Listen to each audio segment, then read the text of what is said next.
Hello, everybody, and welcome to Moksha Canada's live and inclusive music and resilient podcast series. I'm your host for every Sunday, Carlo Bianchini, and I'm joined today by the amazingly talented, the fantastic Fynn Cuthbert. Hi, Fynn. How you doing today? I'm great. Thank you so much for having me. Thanks so much for coming on, man. It's awesome to see you again. Yeah. So Fynn and I recently did a show together at Canada's Wonderland. We did a show called Cool Yule, and we had an amazing time, and we got to know each other pretty well during that. How you doing, man? I'm not bad. I'm keeping well. I'm keeping busy anyways. Yeah. It's lockdown time right now, right? So we've got that going on. So much time to hunker down and write. And it's really what it is. Yeah. So an accomplished writer right here. We had a piano in the back. And what I mean by the back is the dressing room.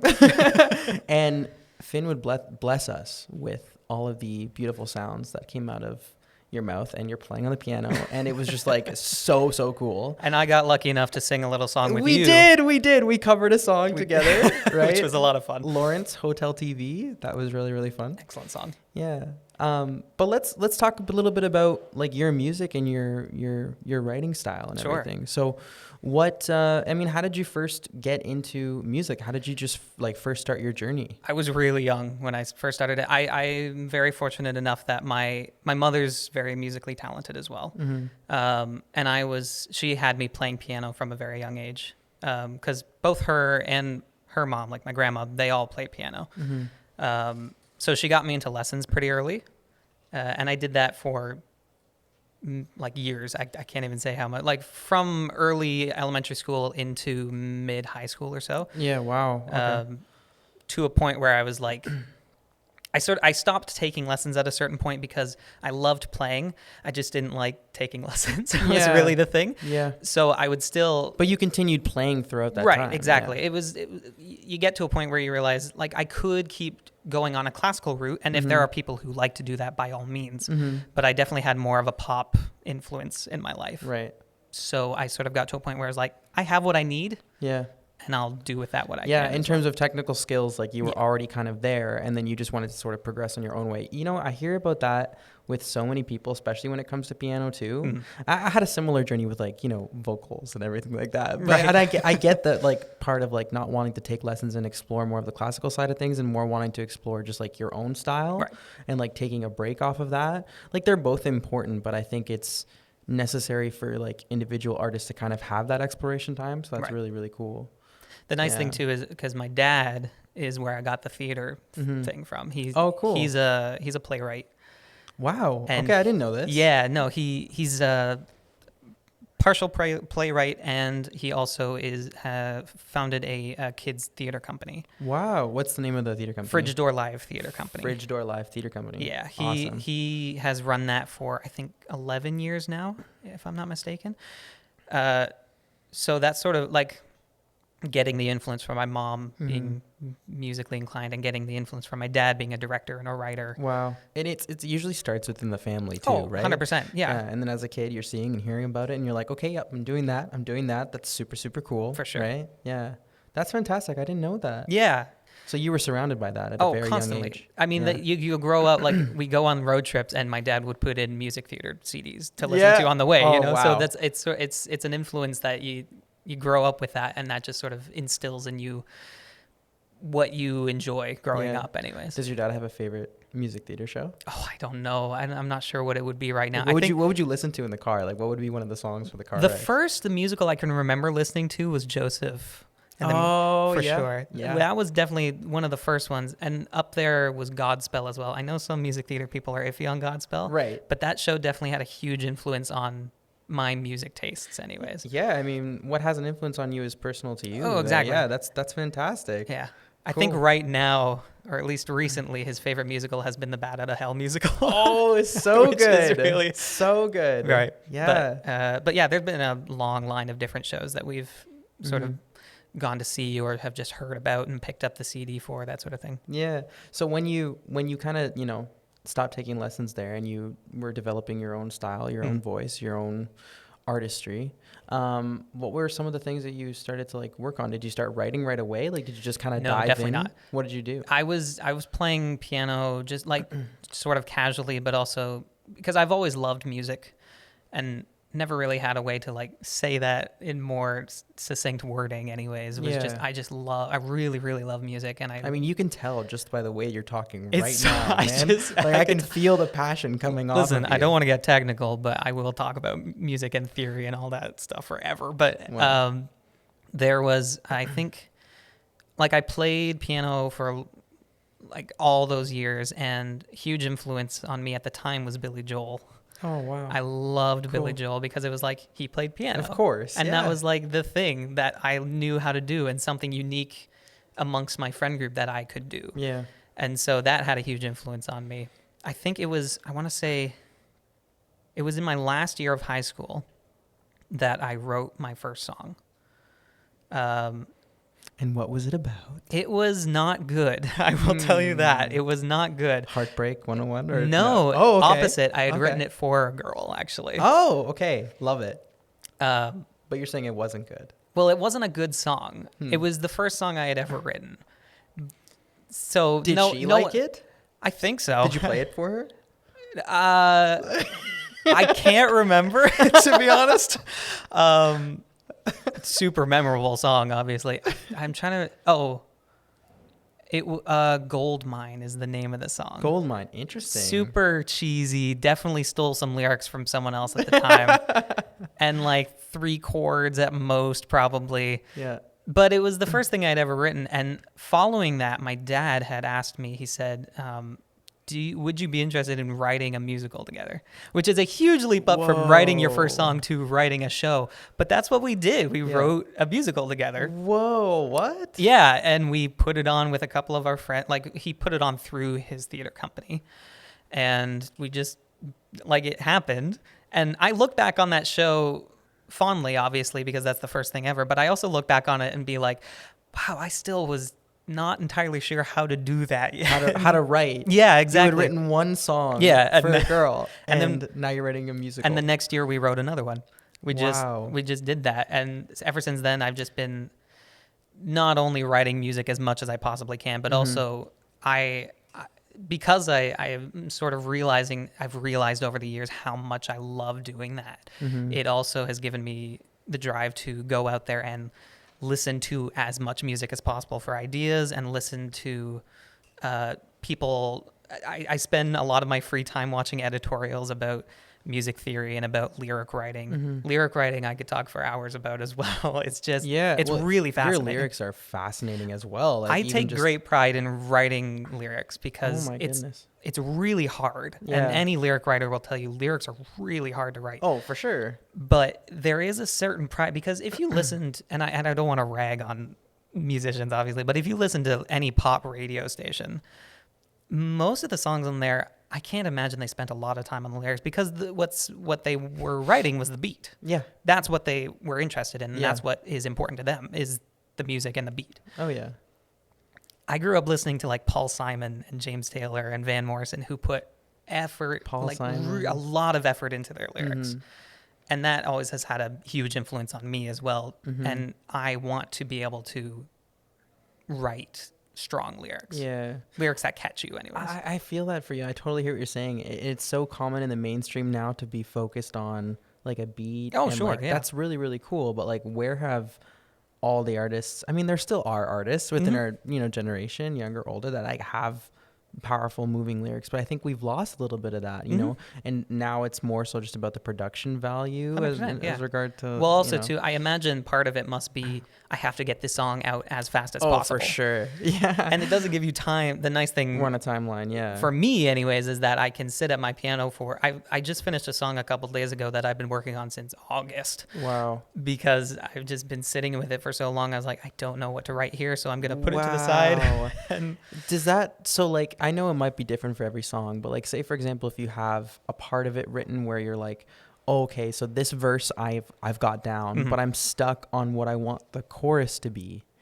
Is that like, do you take a break from it and then just like walk away from the song and then come back to it like a week later and be like, oh, this might work, and like just try putting things in? Like, That's usually what ends up happening. Often the chorus will come quicker than the verses will. right. I think right. usually because I always have on hand.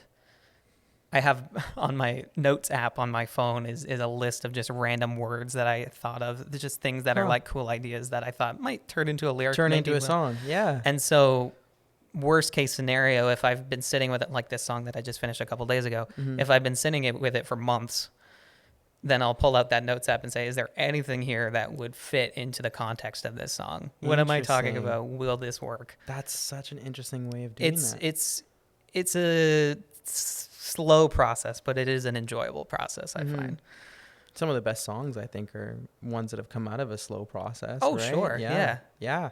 Interesting. So months it can take to finish one. It can. Song. I think sometimes it's a matter of having time. Sometimes it's a matter of lack of inspiration, but there's always something there. And I mean, there have been songs I've completely abandoned because... Oh, okay. Yeah. Or, I mean, most of the time, too, with songs like that, I will take a bit of it and use it in something else. Yeah. Because I was like, I like that idea. It doesn't really work otherwise. Yeah, don't know if it fits with the rest, so I'll Right. put it over here and what it fits in. Exactly. I love that idea. Yeah. It's not easy. No. Writing is so challenging. But it's so much difficult. fun. And it's so rewarding, too, when you get 100%. something good going on. Yeah.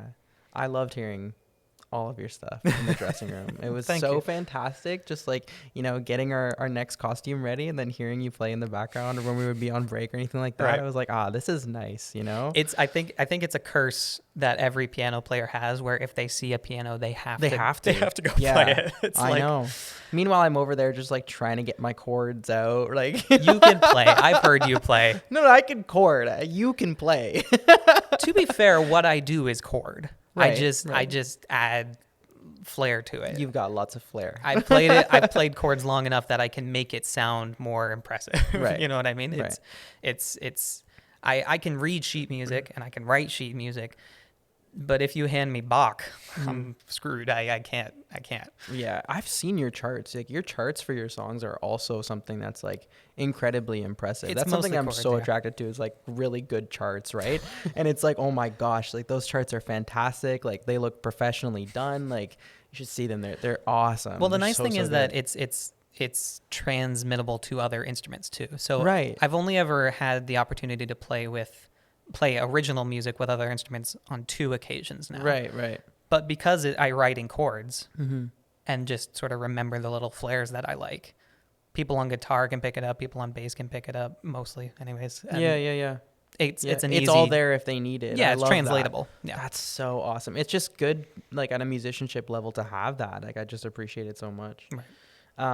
Let's talk about like your sound. Like what were some of so you were influenced a lot by your father who showed you, different musicals and stuff like that. But I mean, if you had to kind of select and choose like mainstream or not, I guess mainstream, but like artist, like what are some artists that you listen to now? Like what's on your Spotify playlist? Or like what are you into now? A lot of my music, I think the best way I describe my music to other people anyways is indie folk with jazz influence. Cool. I think is the best way to describe it. So cool. I think. Yeah. Anyways, Yeah. it's sort of a work I like in progress. both of those things, so like I really relate to that. You know right. What I mean? The biggest influence I've had, at least within the past couple years, has been Jacob Collier. Oh, of course. Who you and I have talked at length about. Yeah. Of course, he's I mean, especially like he's only a couple years older than I am, and every time he releases a new song, I'm like, that's something you can do with music. That's cool. But most of the other artists that I listen to are smaller, lesser known. Like, there's this folk artist that I love. His name's Fynn Cuthbert, I think is how you pronounce it. I haven't heard of him. Very nice folky sound. His album, The Navigator, is I haven't heard of him. Awesome. Interesting. Yeah. Navigator? The Navigator. The Navigator. Cool. Really, really good. And he's got that like it's sort of vibe? indie folk sort of sound. Okay. His he puts effort into his lyrics and that sort of thing. And it's really, really nice stuff. I'm trying to think. What I've done recently actually is, because I have a couple friends that I trade music with a lot. When we find new stuff, we'll send it to each other.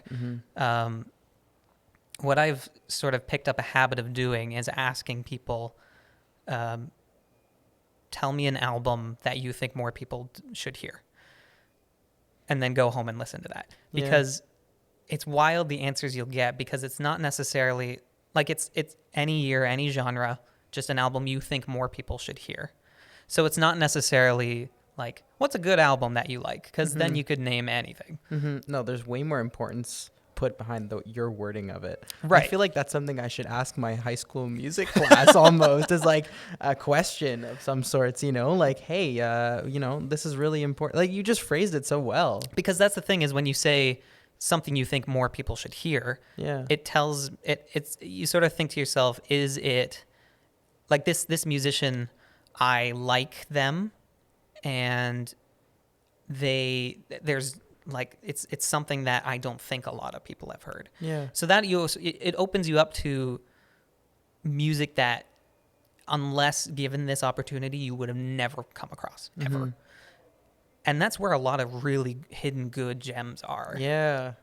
More influence for your own stuff. I love that. I mean, that's the best way to kind of like figure out new artists that you like, is through your friends when it comes to like stuff like that. Right.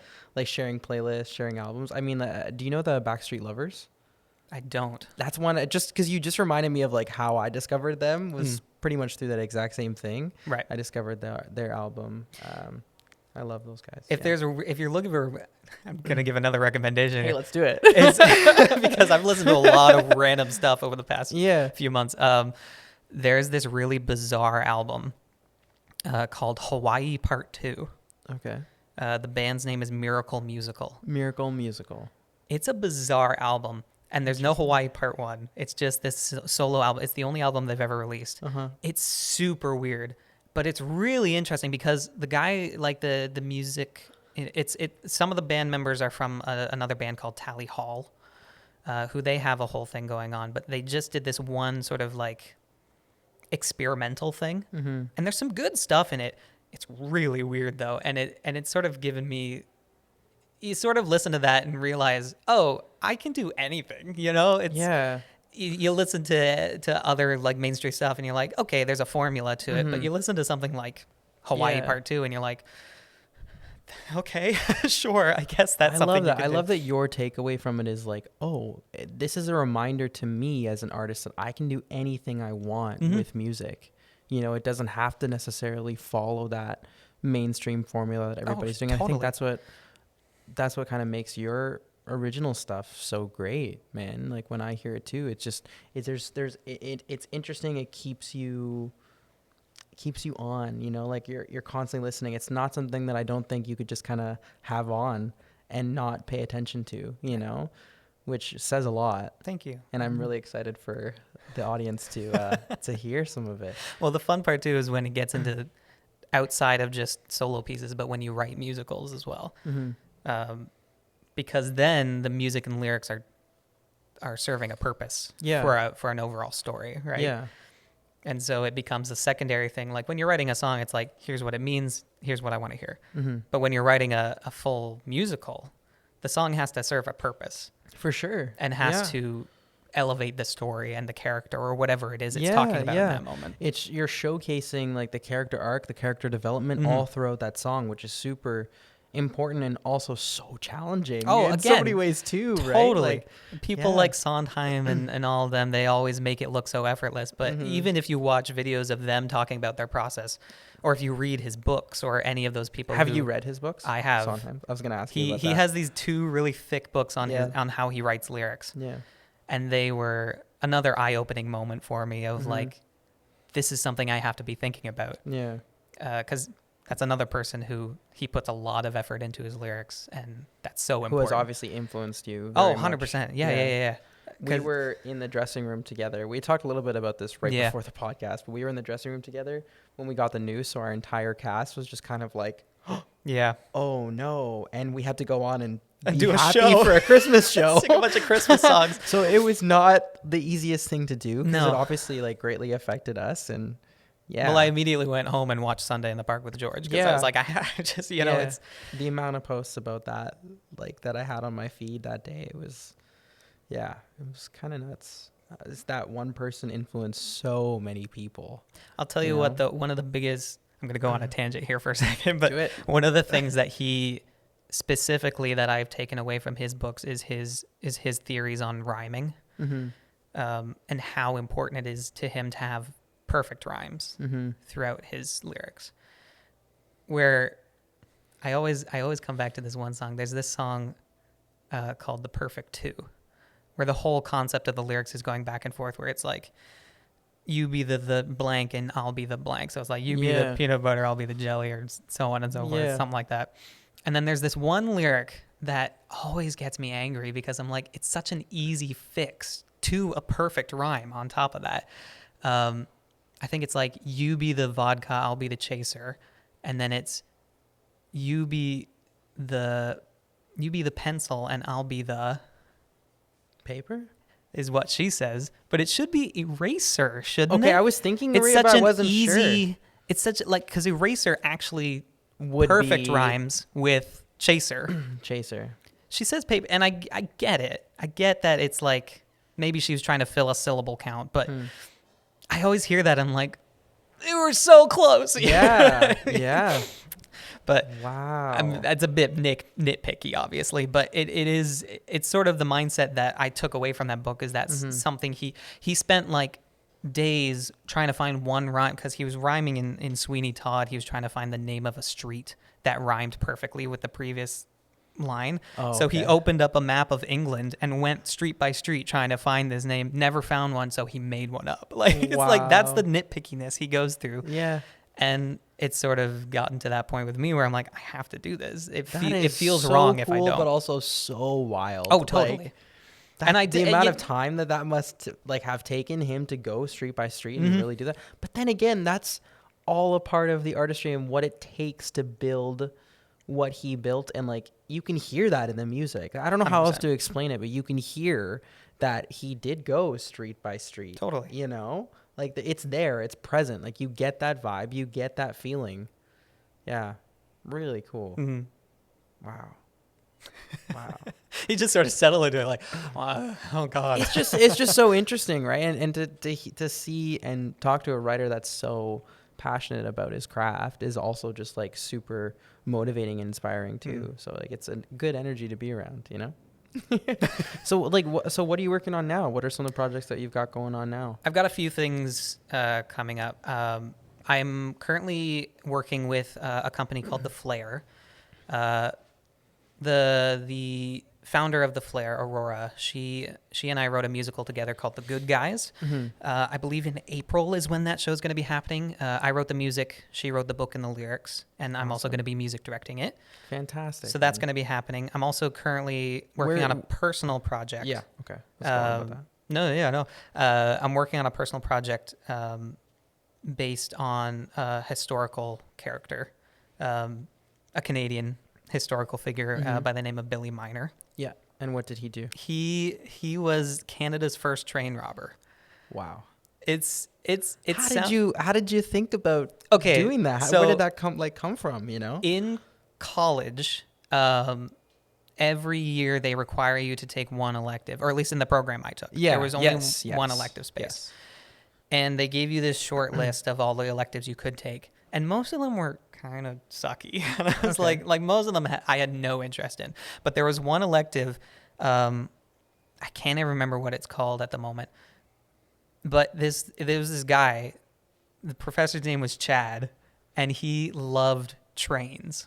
Like, he really loved trains. I know, it sounds wild. It was Westerns was the class. It was a class about cowboy movies. Wow. Okay. Yeah. Like, that was the whole class. Yeah, no. It was the easiest class I've There ever are taken. classes like this, though, as electives. Oh, like totally. Cinema of Horror was another one that I took. Like, there are classes like this. It's so It's fascinating. wild. But Yeah. this guy, Chad, he loved trains. And I don't know where that stems from, but that's just, I was so enamored every time he would talk about this. Yeah. And there was a class where he talked about this guy, Billy Miner, who was a real person. He was the oldest robber of the time. Like, I think he was like in his 70s when he robbed this train. Wow. But people knew him. He became a celebrity because he gained a reputation as friendly. He was known as the friendliest bandit. The old Canadian friendly train. Yeah. And so when he robbed this train, he went to go hide in the neighborhoods, and no one would give him up to the RCMP because they liked him. They liked him, and they hated the Canadian railway system because they overcharged. Yeah. And so, like, this had never happened before. he like showed, like, people, like, the Canadian Railway, literally the day he robbed the train, all they had to do was send them a message, like a Morse code message, and say, "Hey, leave the safe unlocked because we forgot the code in the town you're going to." And they're like, "Okay." No problem. Yeah, no problem. And he showed up, he got onto the train, took the money, and left. And, like, they didn't know what to do. They were like, this has never happened before. So they put out this huge bounty on him, and no one would give him up because they were like, he's such a nice guy. I'm not giving him up. That's on you. Yeah, you screwed up. What are you talking about? It's the funniest story. And there's like 100 other things that happened to him in his life that are just as funny. And I was like, I have to turn this into a musical. Yeah. I have to. Oh, naturally. It's so freaking funny. Yeah. And kind of inspiring at the same time. Like, he was obviously a bad person. Yeah. And I think he escaped from jail like 4 or 5 times over the course of his life. It's wild. Yeah. But he was still friendly to people, and he just liked robbing trains. That's what he liked to do. In terms of content, there's a lot there. Oh, totally. Well, that's the thing. It's like there's so much to work with. That's what you need, you know. And I think music will elevate this a little bit. It's still a work in progress, obviously. It's unfinished, but I'm just like so excited to have this shown to the world because it's not a story many people know. I think there's a single movie about him that no one saw. Wow. And I think there's one restaurant in British Columbia that sells a dessert called the Billy Miner pie. And otherwise there's nothing, that is so cool. Yeah. There's a great documentary about Billy Miner on YouTube. I have to People should definitely check it out. This now. It's very Honestly, funny. This is a little homework for all of us. Yeah, totally. Watching. So that's what I'm working on right now personally. Yeah. Anyways. Wow. That is so cool. That is so cool. Are we okay?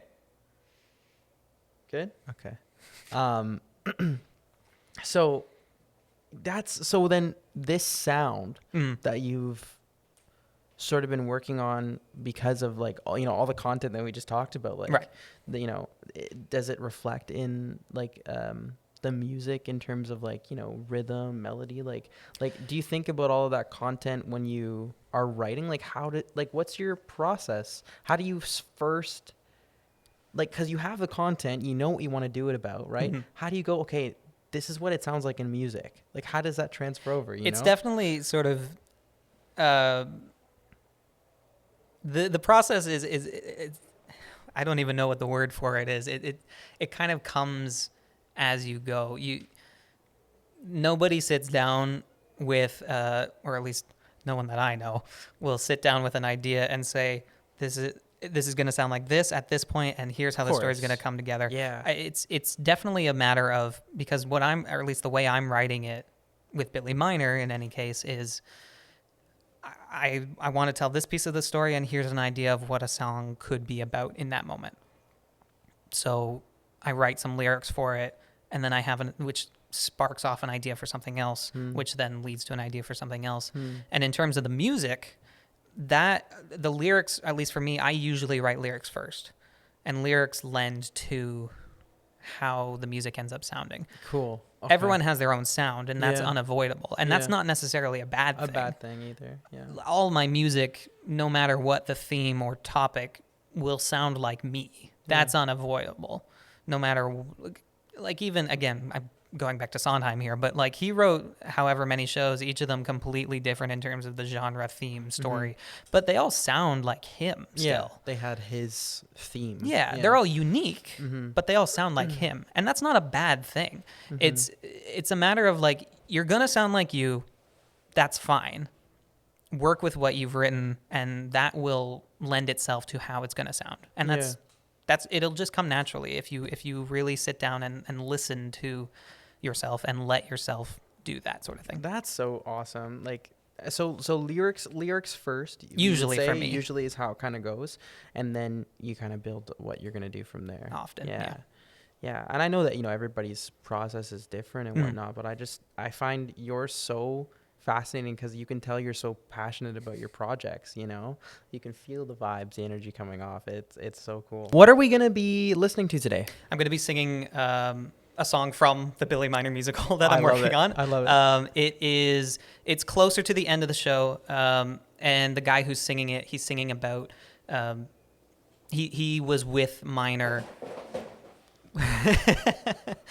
The guy who's singing it, he was with Miner on the last robbery when Miner got arrested, and he's singing from his perspective of that happening. Okay, so it's from his perspective of the robbery. Where Miner got arrested, yeah. Okay, I love that. That's super interesting, man. I can't wait. Before we get into that, Yep. why don't we make sure that we get the name of that theater company that you're working with? Yeah, the for the show? Flare. The Flare? Okay. Flare. Okay. And the show is called The Good Guys. The Good Guys. So if anybody wants to see that, be sure to look up the Flare Theater Company online. Yeah, that's so exciting. Let's be sure to also plug your social media as well. Sure, yeah. So your Instagram. FC_Piano Man is the name. I Perfect. post originals and covers all the time. So. Awesome. So make sure you follow the Instagram there, and we can see some of your original music there, as well as my website FynnCuthbert.com also has a link to my album, which is on Bandcamp. It's called Feel the Universe. It's Feel the Universe. an EP I made during the first lockdown. Perfect. Yeah. So be sure to check Fynn out. Like, his stuff is amazing. You know, it's all based off the stuff that we've discussed and talked about here, and there's a whole bunch of really amazing influences going on here, it sounds like. So thank you like so much for coming in. Thank and you doing for this. It having was me. a pleasure to talk to you. This was awesome. I mean, what do you think about this series, right? Yeah. We're trying to get Canadian artists involved. Don't you think more people should come down, get involved? Well, do much this like thing? the album program that I was talking about, where you should ask people about what music they like to, having this opportunity to talk about music Exactly. is another way to expand your ideas and the way that you enjoy and perhaps make music as well. So yeah, this was a lot of fun. It's super important now too, right? In this, you know, kind 100%. of challenging lockdown time that we're in right now. So thank you so much, Fynn. Thank you, Carlo. If you're an artist, come on, get involved at Moksha Canada on Instagram and Facebook. And our series is every Sunday. Once again, I'm your host, Carlo Bianchini. Please join in us. Get involved if you're an artist, at mokshacanada.com. Let us know, okay? We're here. We want to see you. We want to showcase your talent. All right? So let's listen to some music. Thanks so much, Moksha Canada, and everyone at home. This is my song, 1,000 Yard Stare, from the unfinished Billy Miner musical.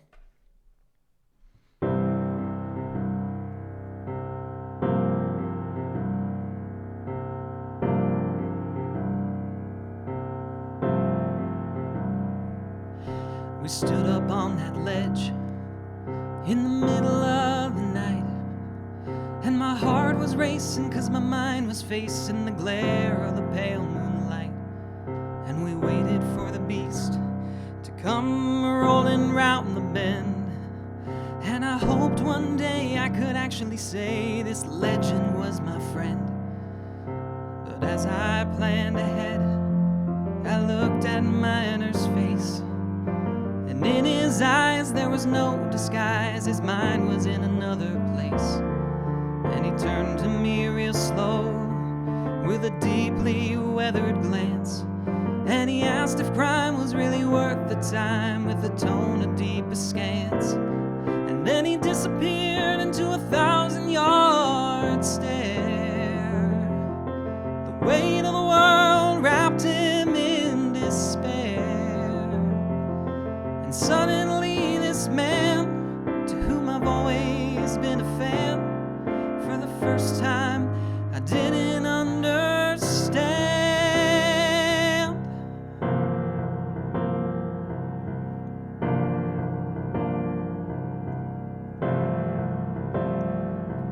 He talked about his old friend Jim and the promises he broke all his life, the lies he told for a little bit of gold, and how he abandoned his wife.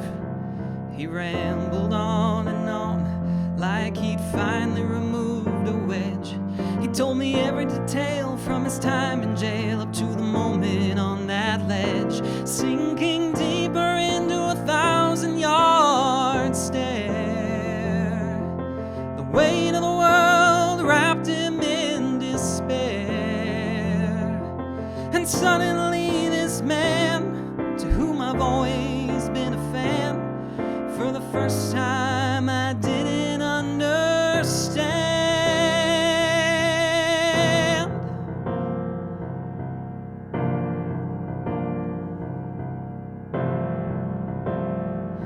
With Just a few short miles away, the RCMP found an old ash tree where the three thieves found their way. Shorty tried to run, but they shot him in the leg. Minor didn't move, he had nothing left to prove and no reason left to beg. But he gave a toothy grin, and the last thing I heard him slur, he turned his head and he slyly said, "No walls can hold me, sir." Then he collapsed to 1,000-yard stare. No jokes to speak, no tales or stories to share.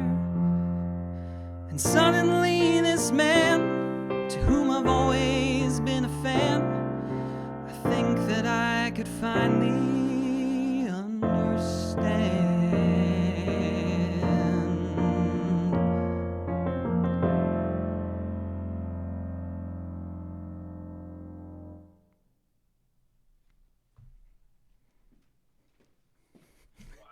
Fantastic job, my friend. Thank you so much for coming on. Thank you, It was Carlo. amazing to have you here. That was fantastic, wasn't it? I'm shaking right now. Honestly, I Thank love you, man. seeing and watching you perform. That's fantastic. Thank you so much Thanks, for being Carlo. here. Yeah. So if you're an artist, you want to do the exact same thing, come get involved at Moksha Canada. Okay, .com, Instagram, Facebook. Check us out. We want to showcase your talent on here. We're looking for all sorts of Canadian talent. Okay, so come join us for our next episode. Once again, I'm your host, Carlo Bianchini, every Sunday. Thanks so much for tuning in today, everyone. Have a great rest of your evening.